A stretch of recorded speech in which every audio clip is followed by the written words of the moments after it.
Hi guys, Romansliders here, bringing you a video game review of Aladdin for the Sega Mega Drive. I thought this was a very good video game adaptation, particularly the cel-shaded graphics, which really made you feel like you were in the film. The game brings to life all the vibrant characters of the film in a fun action-adventure video game. Well, I hope you enjoy this review of Aladdin for the Sega Mega Drive.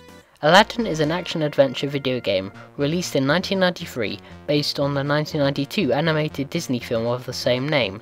For the purpose of this review, I'm concentrating on the Sega Mega Drive version, developed by Virgin Interactive and Sega. As an adaptation, the game follows the events of the film, which sees the player control Aladdin, who must make his way through several levels, based on locations from the film, such as the streets of Agrabah, the Cave of Wonders, and the Sultan's Dungeon. The player's primary weapon is a scimitar, which can be used to attack enemies at close range, and deflect certain projectiles, and at long range with a limited supply of apples. Aladdin can also collect gems, which can be traded for lives and continues, with a travelling trader, who appears periodically throughout levels.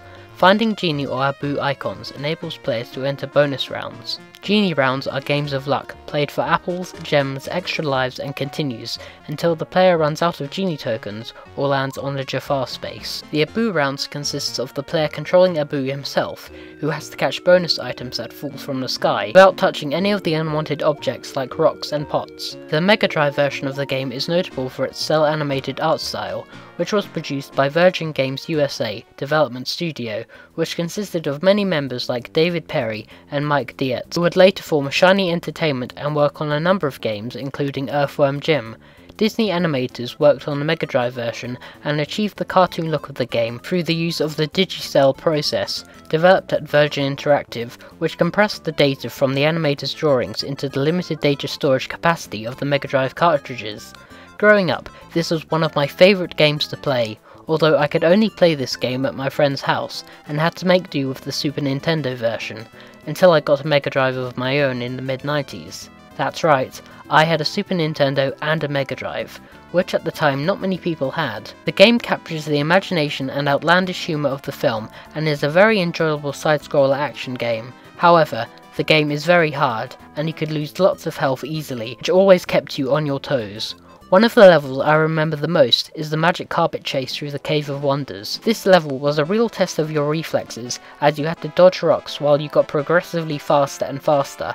I would die so many times. Though you had directions telling you which way to go to avoid obstacles, it became more of a test of memory in order to complete the level. 5 original compositions and 5 arrangements from the film, originally composed by Alan Menken, were composed by Donald S. Griffin at the request of Virgin's audio director Tommy Talarico, who himself composed the incidental transition music. It's great to hear this music again, and is some of the best music Disney ever created. The music adds another layer of immersion when playing the game, strengthening its connection to the source material. Aladdin was released on a number of different consoles, including the NES, Sega Master System, Game Boy, and of course the Super Nintendo. However, as opposed to most cross-platform releases, each version was significantly different, rather than being ports of a single source. The Super Nintendo version was developed and published by Capcom, and not Virgin Interactive, because the film came out at a time when Capcom held the publishing rights to games on Nintendo consoles, based on Disney intellectual property, which resulted in some classic Disney games for Nintendo, like DuckTales and Who Framed Roger Rabbit. The license expired sometime after the cinematic releases of Aladdin and The Lion King, which is why the video game adaptation of The Lion King was developed by Virgin Interactive on all platforms. Licensing issues aside, there's something to be said for different versions of games, as I feel this spices up variety and makes each version unique in its own right. Over which version of Aladdin I think is best, I'm somewhat torn. I like the more action-orientated approach of the Mega Drive version, and the use of cel-shaded animation emulates the look of the film, giving it more authenticity. Although I do appreciate the strategic gameplay in the SNES version, where you have to be more creative in levels, because you are not that strong and can't confront enemies directly. Given the high difficulty of Aladdin, the game has you coming back for more until you complete it. Once that's done, there's little reason to go through the game again unless you want to do it for fun, of course, which is what gaming is all about. The reception for Aladdin was very positive, being awarded Best Genesis Game of 1993 by Electronic Gaming Monthly, and winning in the Best Animation category as well. With its attention to detail and simple pick-up-and-play nature, Aladdin is a fun blast from the past and provides a pleasant trip down memory lane. If you haven't played it, then where have you been? It certainly stands out at a time when video game developers made good adaptations of licensed material, which can't be said about all that much today. I recommend you find this game somewhere, dust off that Mega Drive, and bring Aladdin back to life. Well, that was my review of Aladdin for the Sega Mega Drive.